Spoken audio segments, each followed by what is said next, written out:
விட்டான், புத்தக வடிவத்தில் அனுப்ப மாட்டேன் என்று தீர்மானித்துக் கொண்டான். காரணம் என்ன?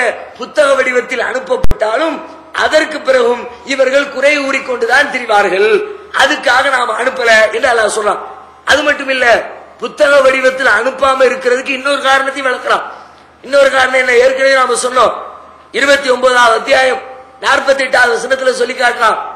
வமா குந்த தத்லூ மின் கப்லிஹி மின் கிதாபின் வலா தஹுத்துஹு பியமீனிக இதல் அறுத்த அபல் முபத்திலூன். நபி ஸல்லல்லாஹு அலைஹி வஸல்லம் அவர்களுக்கு எழுதவும் தெரியாது, படிக்கவும் தெரியாது. எழுத படிக்க தெரியாம அல்லாஹ்வே ஆக்கி வச்சான். அப்படியே அல்லாஹ் குர்ஆன்ல சொல்றான், வமா குந்த தத்லூ மின் கப்லிஹி மின் கிதாப், இதற்கு முன்பு எந்த புத்தகத்தையும் நீர் வாசித்தவரும் இல்லை.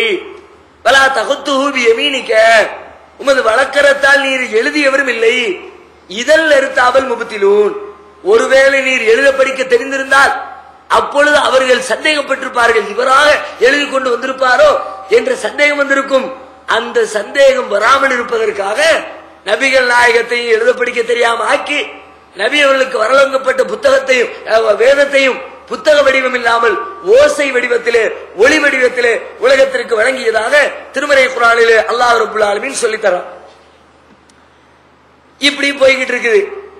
அல்லாஹ் ரப்பல் ஆலமீன் ஒளி வடிவத்தில் குர்ஆனை முதல்ல இறக்கி விட்டான். இறக்கி ஓடிக்கிட்டு இருக்குது. கொஞ்ச நாள் ஆச்சு. ரசூலுல்லாஹ் போய் வரக்காவெல்லாம் சந்திச்சுட்டு வந்தாங்கல்ல, சந்திச்சுட்டு வந்ததுக்கு பிறகு அதுக்கப்புறம் பார்த்தா ஒன்னுத்தையும் காணும், ஒரு வகையினுடைய எந்த தொடர்பையும் காணும். இதுல இன்னொரு செய்தியை நாம புரிஞ்சுக்கணும்.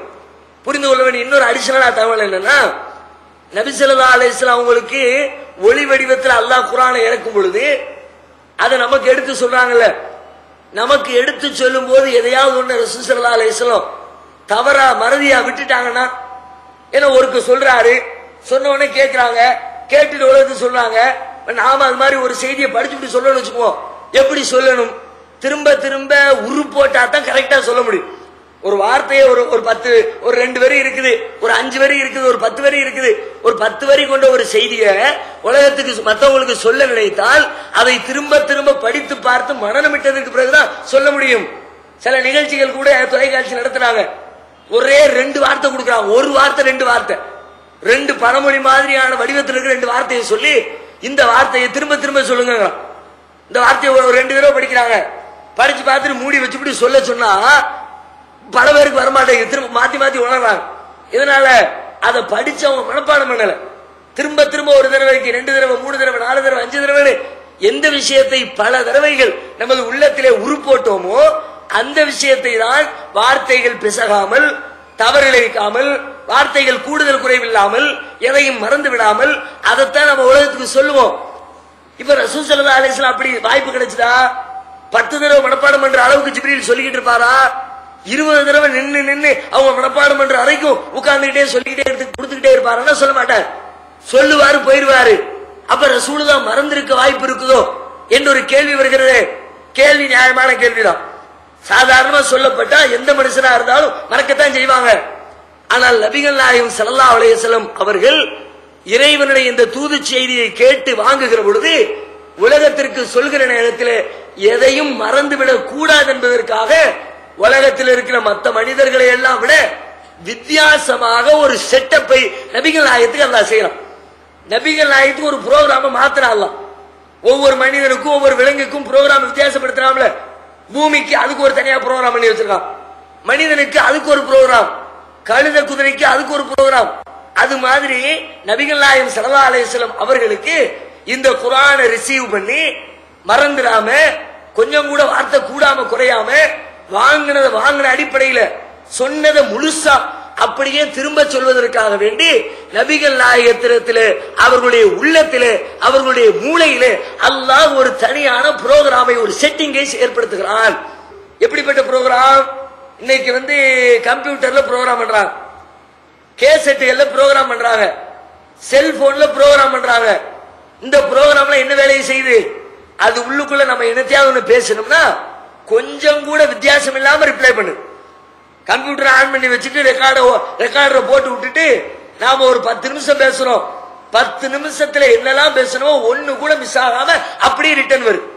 இப்ப கேமரா முன்னாடி இருக்குது, நாம பேசிக்கிட்டு இருக்கோம், 50 நிமிஷம் பேசணுமா 50 நிமிஷத்துல ஒரு செகண்ட் கூட மிஸ் ஆகாம, ஒரு வார்த்தை கூட குறையாம நம்முடைய அசைவு, பேச்சு, கண்ணுடைய மாற்றம், தலையை தூக்குறது, கையை தூக்குறது, கைகால் அசைக்கிறது, ஒவ்வொரு செகண்ட் மைக்ரோ செகண்ட் எல்லாத்தையும் உள்ள ரிசீவ் பண்ணிட்டு திரும்ப கேட்டோம்னா அப்படியே கரெக்டா தரு, ஒண்ணு கூட மிஸ் ஆகல. இதை எப்படி மனுஷனால செய்ய முடியுதோ, மனுஷனே இந்த அளவுக்கு சொன்னதை மறந்துடாம திரும்ப சொல்ற ஒரு கருவியை கண்டுபிடிக்க முடியும்னா, இவனுக்கு இந்த அறிவை கொடுத்த அல்லாவுக்கு நபிகள் நாயகத்துடைய உள்ளத்துல அப்படி ஒரு செட்டப் பண்ண முடியாதா? அப்படி அல்லாஹ் செட்டப் செய்கிறான். ஒரு சீடியை போன்று, ஒரு ரெக்கார்டரை போன்று, ஒரு செல்போனை போன்று, ஒரு கம்ப்யூட்டரை போன்று உள்ளே கொடுக்கிற தகவல்களை கூட்டாமல் குறைக்காமல் வெளியிலே கொடுக்கக்கூடிய ஒரு செட்டப்பை நபிகள் நாயகத்திற்கு அல்லாஹ் செய்தான். அது மட்டும் இல்ல, இன்னொரு செட்டப்பை சேர்த்து செய்யறான். என்ன செட்டப்பு? நபிகள் நாயகம் இருக்கிறாங்க, வஹி வருது, மக்கள் எல்லாம் உட்கார்ந்து இருக்காங்க பக்கத்துல, மணி ஓசை அடிப்படையில், ஓசை வடிவத்தில், ஒளி வடிவத்தில் அந்த செய்தி உள்ள வருது. ஒளி வந்துச்சுன்னா இருக்கிற எல்லாத்தையும் கேட்கணும்ல. ஒரு ஒளி, ஒரு ஓசை இங்கிட்டு வருதுன்னா நாம் புரிஞ்சுக்கிறோம்னா என் பக்கத்துல இருக்கிற இன்னொருத்தருக்கு ஏன் புரிய முடியாது? அவரும் புரிஞ்சுக்கலாம் தானே. மணி யானை வரும் முன்னே, மணி ஓசை வரும் பின்னேங்கிறான். நம்ம எல்லாரும் உட்கார்ந்து இருக்கிறோம், யானை வரக்கூடிய யானையுடைய மணி ஓசை வருது, எனக்கு மட்டும் கேட்கும், உங்களுக்கு கேட்காம போயிருமா? எல்லாத்துக்கும் காது கேட்காட்டு காதுல மிஸ்டேக் இருந்தாங்கன்னா அப்படி நடக்கலாம். யாரு சவுட்டு காதுல இருக்கிறோமோ அவரு காதுக்கு விளங்கலன்னு சொல்லலாம், அது காதுல உள்ள மிஸ்டேக். எல்லா காது நல்லா இருந்துச்சுன்னா இங்க எனக்கு கேட்கிற ஓசை உங்களுக்கு கேட்கும். ஜெனரேட்டர் ஓடிக்கிட்டு இருக்கு, எனக்கு கேட்கிற ஓசை உங்களுக்கு கேக்கு, உங்களுக்கு கேட்கிற ஓசை எனக்கு கேக்குது. அப்ப நபிகள் நாயகம் ஸல்லல்லாஹு அலைஹி வஸல்லம் அவர்களுக்கு ஓசை வடிவத்திலே திருமறை குர்ஆன் இறங்குகிறது. இறக்கப்படுகிற அந்த திருமறை குர்ஆன் ஒளி வடிவத்தில், மணியின் ஓசை வடிவத்தில் இறங்குகிறது என்று சொன்னால் அதை மத்தவங்க கேட்க முடியலையே, நபிகள் நாயகம் மட்டும் கேட்கிறாங்களே எப்படி? அதுக்கும் அந்த செட்டப். நபி ஸல்லல்லாஹு அலைஹி வஸல்லம் அவர்களுக்கு அந்த ஓசை அவங்க மட்டும் விளங்குற மாதிரி அல்லாஹ் உள்ள ப்ரோகிராம் பண்றான். எப்படி பண்ற? இன்னைக்கு நவீன விஞ்ஞானத்துல கூட எத்தனையோ ப்ரோகிராம மனுஷனே அது மாதிரி செஞ்சு வச்சிருக்கான். சில இடத்துல இப்ப நாம இங்க இருக்கிறோம், இந்த இடத்துல நமக்கு கேட்கிற சவுண்டுன்னு எடுத்துக்கிட்டா ஃபேன் சத்தம் கேட்குது, ஜெனரேட்டர் சத்தம் கேட்குது, நான் பேசுற சத்தம் கேட்குது. வசூல் பண்றாங்களா, அதுல ஒருத்தர் காசை தூக்கி போட்டாருன்னா டங்குன்னு காசு விழுற சத்தம் கேட்குது. இங்க என்ன சத்தம் கேட்குது? இவ்வளவுதான் கேட்டுக்கிட்டு இருக்கு. ஆனா அறிவியல் பூர்வமா இது அல்லாம இன்னும் பல சப்தங்கள் இங்க இருக்கிறது. அந்த சப்தத்தை நீங்களும் கேட்க முடியல, நானும் கேட்க முடியல. சில கருவிகளை கொண்டு வச்சா அந்த கருவி கேட்டு நமக்கு சொல்லும் இந்த சத்தம் இந்த இடத்துல இருக்குது. உதாரணமா டிவியை கொண்டு வந்து வைங்க, கனெக்ஷனை கொடுங்க, கொடுத்துட்டு சேனல் மாத்துங்க, உள்ள Sun TV, Jaya TV, Mega TV, இமேன் டிவி, உள்ளுக்குள்ள இருந்து சத்தம் வந்துகிட்டே இருக்கு. இங்க இந்த இடத்துல மெகா டிவியில என்ன ஒளிபரப்பாகுதோ அந்த செய்தி, அந்த ஓசை, அந்த சப்தம் இங்க நிக்குது. அந்த சப்தத்தை எங்காவது கேட்க முடியல, உங்க காதல கேட்க முடியல. அந்த டிவிக்குள்ளோடி உள்ள போயிட்டு வெளியில வந்தோடனே அதை நம்மால் புரிந்து கொள்ள முடிகிறது. வடிவத்தை மாத்தி, நாம கேட்கிற வடிவத்திலே இல்ல, டிவி கேட்கிற வடிவத்தில் இருக்குது. எஃப்எம் ரேடியோ, எத்தனையோ ரேடியோ நிகழ்ச்சிகள் நடந்துகிட்டே இருக்குது. எஃப்எம் ரேடியோ 24 மணி நேரம் பேசிக்கிட்டே இருக்கிறாங்க, அந்த செய்தி இங்கிட்டு ஓடிக்கிட்டே இருக்குது. அது நம்மால் புரிந்து கொள்ள முடியல, அந்த சத்தம் நமக்கு விளங்கல. அதுக்கு ஒரு ரிசீவரை கொண்டு வச்ச உடனே, ரேடியோ டியூன் பண்ண உடனே அந்த ரிசீவருக்கு உள்ள போயிட்டு வெளியில வருது, வெளியில வரும்போது புரிந்து கொள்ள முடிகிறது. இருக்கிற இந்த சத்தம் இருக்குது, ரேடியோ சத்தம் இருக்குது, டெலிபோன் சத்தம் இருக்குது, தொலைக்காட்சி சத்தம் இருக்குது, இன்னும் பல அலைவரிசைகளில் சப்தங்கள் சுத்தி கொண்டே இருக்கிறது. நேரடியாக நம்மால் புரிய முடியல, வேற ஒண்ணுக்குள்ளோடி போயிட்டு வெளியில வரும்போது அது அதை புரிகிறது. புரிந்து நாம் புரிகிற விதத்திலே நமக்கு மாற்றி தருகிறது. மனுஷன் இது மாதிரி செய்யும்போது அல்லாஹ்வுக்கு செய்யற பெரிய விஷயமா? நபிகள் நாயகத்துடைய உள்ளத்தில் இப்படி ஒரு செட்டப் பண்றது இது ஒரு பெரிய மேட்டரா? அல்லாஹ் அதை செட்டப் உள்ள பண்றான். நபிகள் நாயகம் ரிசீவராக மாறுகிறார்கள். என்ன ரிசீவர்? அல்லாஹ்விடமிருந்து ஜிப்ரீல் அலைஹிஸ்ஸலாம் கொண்டு வந்து தரக்கூடிய செய்திகளை பெற்று சொல்லுகிற ரிசீவராக நபிகள் நாயகம் மாறுகிறார்கள். அதை வாங்கி நமக்கு வேற வடிவத்தில் மாத்தி தர்றாங்க. மாத்தி தந்த உடனே அதை நம்மால் விளங்கி கொள்ள முடிகிறது. இப்படி ரெண்டு செட்டிங்க பண்ணி நபிகள் நாயகம் ஸல்லல்லாஹு அலைஹி வஸல்லம் அவர்களுக்கு அல்லாஹ் இந்த வஹியை கொடுக்கிறான்.